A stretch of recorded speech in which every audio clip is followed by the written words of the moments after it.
আসসালামু আলাইকুম, সকলকে স্বাগতম জানাচ্ছি বাংলাদেশের সর্বপ্রথম পূর্ণাঙ্গ ডিজিটাল বই ইজি কেমিস্ট্রির পক্ষ থেকে। আশা করতেছি তোমরা সবাই ভালো আছো এবং সুস্থ আছো। তো আমাদের এই ইজি কেমিস্ট্রি বইটি মূলত কেমিস্ট্রিতে ভালো করার জন্য, কেমিস্ট্রি বোঝার জন্য, কেমিস্ট্রিতে 100তে 100 পাওয়ার জন্য যা যা দরকার সকল কিছুই আমরা এই বইয়ের মধ্যে তোমাদেরকে দিয়ে দিচ্ছি। আমরা সিকিউ 2018 সাল থেকে 25 সাল পর্যন্ত প্রত্যেকটা অধ্যায়ের এরকমভাবে আমরা দিচ্ছি। আমরা এমসিকিউ দিচ্ছি, আমরা তারপরে হচ্ছে কি যে ক খ দিচ্ছি, আমরা road two mission 100, road two mission cyclone, board analysis সহ যাবতীয় যা যা দরকার একজন শিক্ষার্থীকে রসায়নে ভালো করানোর জন্য আমরা সকল কিছু এখানে দিয়ে দিচ্ছি। শুধু তাই নয়, প্রত্যেকটা অংশের সাথেই কিউআর কোড রয়েছে। তোমার যখনই যেই অংশটা বুঝতে সমস্যা হবে, কিউআর কোড স্ক্যান করলেই একজন শিক্ষক এসে তোমাকে ওই পার্টটা খুব সুন্দরভাবে বুঝিয়ে দিবে। অতএব ঘরে বসে রসায়নের কোনো বিষয়ে বুঝতে বাকি থাকবে এমনটা আর হওয়া সম্ভব নয়। যার কাছে ইজি কেমিস্ট্রি বইটি থাকবে সেই এই বিষয়টা উপলব্ধি করতে পারবে, সে এই বেনিফিটেড হতে পারবে। তো আমি আশা করব তোমরা বইটি সংগ্রহ করবা, তোমরা বইটি পড়বা, তোমরা কেমিস্ট্রিতে ভালো করবা। তাহলে আমাদের এই চেষ্টাটা সার্থক হবে। তো আশা করছি তোমরা এটা সংগ্রহ করবো আর কি। আচ্ছা, তো চলো আমরা আজকে যেটা নিয়ে কথা বলবো, আমরা আজকে কথা বলবো যশোর বোর্ড 2023-এর একটি বোর্ড প্রশ্ন। এখানে আমাদেরকে 3টা পরমাণু দিচ্ছে, এ, বি এবং ডি। এ এর পারমাণবিক সংখ্যা হচ্ছে 11, বি এর হচ্ছে 14 আর ডি এর হচ্ছে 24। তাহলে পারমাণবিক সংখ্যা থেকে কিন্তু আমরা আসলে মৌলগুলো কে কে হতে পারে সেগুলো সম্পর্কে ধারণা পাই। তার মানে এ হচ্ছে সোডিয়াম, আর বি হচ্ছে সিলিকন এবং ডি হচ্ছে ক্রোমিয়াম, 24 যেহেতু ক্রোমিয়াম। সো নেক্সটে চলো প্রশ্নগুলোতে। প্রথম প্রশ্ন, সিলভারের ল্যাটিন নাম লেখো। সিলভারের ল্যাটিন নাম হচ্ছে আর্জেন্টাম।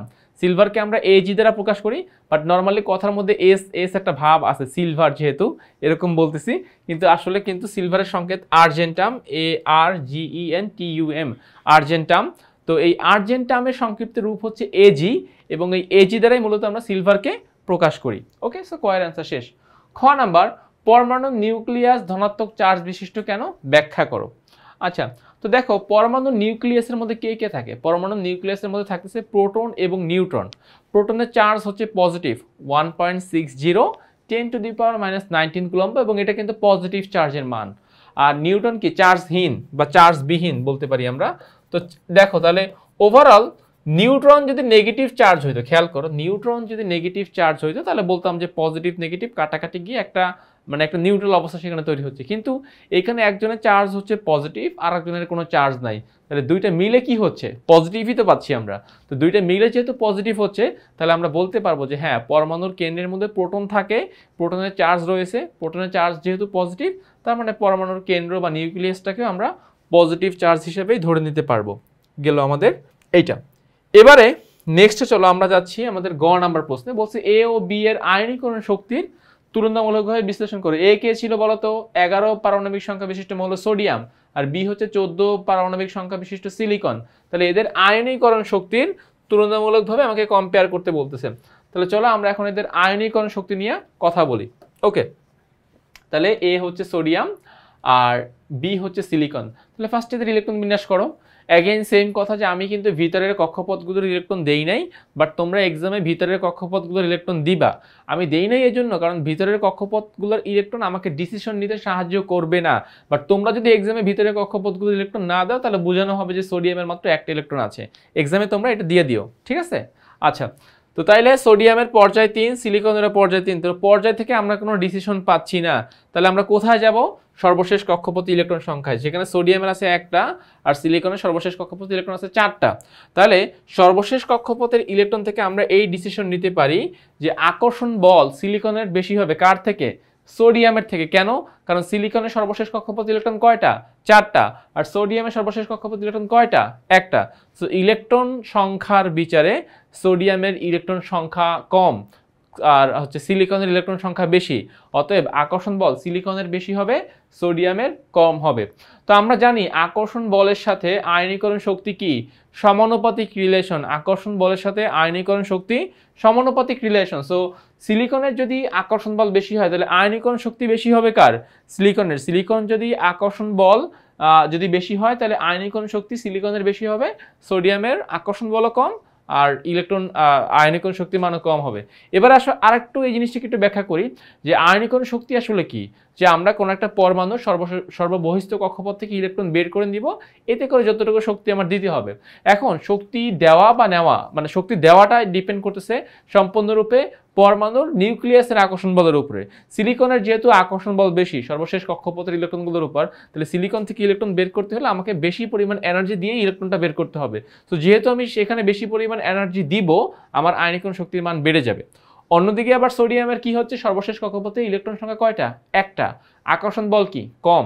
তো যেহেতু আকর্ষণ বল কম, তার মানে সোডিয়াম থেকে একটা ইলেকট্রন বের করে নিলে তো সোডিয়ামের খুব বেশি একটা শক্তি দেওয়ার প্রয়োজন নাই সোডিয়ামকে, অতএব সোডিয়ামের আয়নীকরণ শক্তির মান এখানে কমে যাবে। তো আমরা এইভাবে আসলে ব্যাখ্যা করতে পারি যে সিলিকনের আকর্ষণ বল বেশি বিধায় আয়নীকরণ শক্তির মান বেশি হবে, সোডিয়ামের আকর্ষণ বল কম বিধায় আয়নীকরণ শক্তির মান কম হবে, এবং এটা একটা সমানুপাতিক রিলেশন।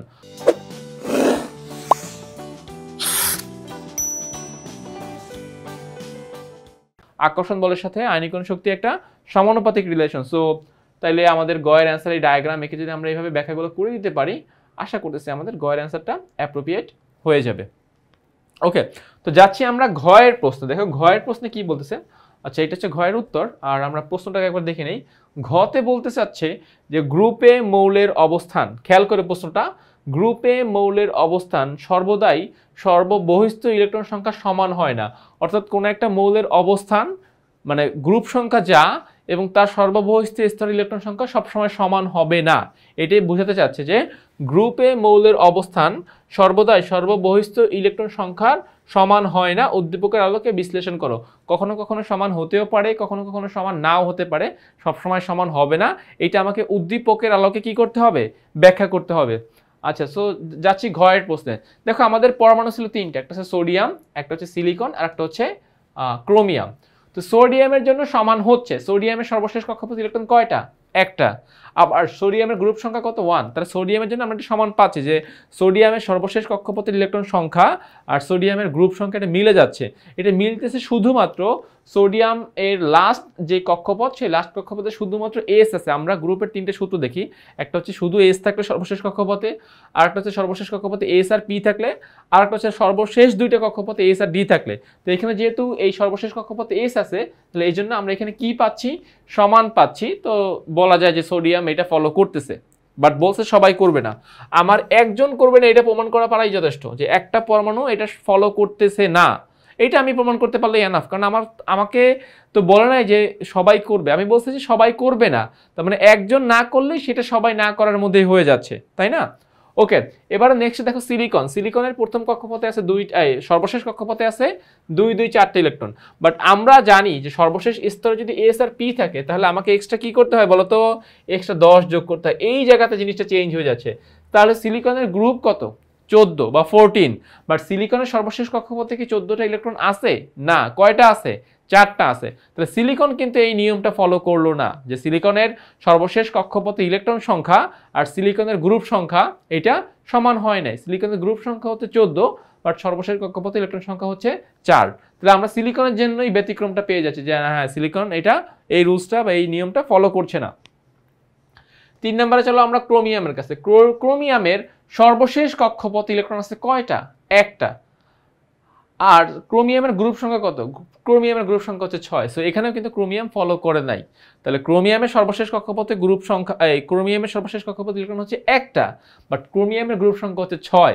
তার মানে আমরা ক্রোমিয়ামের বেলায় সর্বশেষ তো নিচ্ছি, প্লাস এর আগের যে ডিতে 5টি ইলেকট্রন রয়েছে সেটাও আমরা গ্রুপ হিসেবে নিচ্ছি, কিন্তু তার কি সর্বশেষ কক্ষপথে 6টি ইলেকট্রন আছে? না। তাহলে ক্রোমিয়ামের সর্বশেষ কক্ষপথ ইলেকট্রন হচ্ছে একটা, বাট তার গ্রুপ সংখ্যা কত? তার গ্রুপ সংখ্যা হচ্ছে 6। তাহলে এই যে আমরা ক্রোমিয়াম এবং সিলিকন এদের জন্য কিন্তু আমরা দেখো এই নিয়মটা পেলাম না, মানে অর্থাৎ সর্বশেষ কক্ষপথের ইলেকট্রন সংখ্যা আর গ্রুপ সংখ্যা এটা ম্যাচ করে নাই। তাই বলা যায় উদ্দীপকের আলোকে যে কোনো পরমাণুর সর্ববহিস্থ স্তরের ইলেকট্রন সংখ্যা আর ওই পরমাণুর গ্রুপ সংখ্যা কখনোই কি হবে না? সমান হবে না। হ্যাঁ, সমান হতেও পারে, সমান নাও হতে পারে। দুইটা আমি বলতে পারবো না যে হ্যাঁ সবাই সমান হবে, আবার আমি এটাও বলতে পারবো না যে না কেউই সমান হবে না। সোডিয়ামের জন্য আমরা সমান পেয়েছি, বাট সিলিকন এবং ক্রোমিয়ামের জন্য আমরা সেটাকে আবার সেইখানে আবার সমান পাই নাই। তো মিলে আমরা এই কথাটাই বলতে পারি যে এখানে সমান হয় নাই। এই যে দেখো, এই যে গ্রুপে মৌলের অবস্থান সর্বদাই বহিস্থ ইলেকট্রন সংখ্যা সমান হয় না। উদ্দীপকের আলোকে বিশ্লেষণ করো। সর্ববহিস্থ কক্ষপথের সাথে সবসময় সমান হবে না, এটা আমাকে উদ্দীপকের আলোকে ব্যাখ্যা করতে বলেছি, তো আমরা এটা ব্যাখ্যা করে দিলাম। ওকে, সো আমি আশা করতেছি তোমরা ক খ গ ঘ 4টা প্রশ্নের অ্যান্সারই প্রপারলি বুঝতে পেরেছো। তোমাদের এই অংশগুলোতে কোনো অসুবিধা নাই, এবং এগুলোকে আমি যেভাবে বলেছি এক্সামে যদি এভাবে লিখে দাও তাহলে তোমরা একদম যে পূর্ণাঙ্গ মার্কস রয়েছে এই সৃজনশীলের জন্য সেটা তোমরা পেয়ে যাবা। আমাদের ইজি কেমিস্ট্রি বইয়ের প্রত্যেকটা সৃজনশীলই কিন্তু এভাবে খুব সুন্দরভাবে পুঙ্খানুপুঙ্খানুভাবে তোমাদের জন্য উপস্থাপন করা হয়েছে। আশা করছি তোমরা সেইগুলো খুব সুন্দরভাবে বুঝতে পারবা, বুঝতে পেরেছো, যেগুলো দেখেছো সেগুলো বুঝতে পেরেছো, সামনে যেগুলো আপকামিং আসবে সেগুলো তোমরা বুঝতে পারবা। তো সেই আশা রেখে আজকের পর্বটি আমি এখানে শেষ করতেছি। সবাই ভালো থাকো, সুস্থ থাকো, আল্লাহ হাফেজ।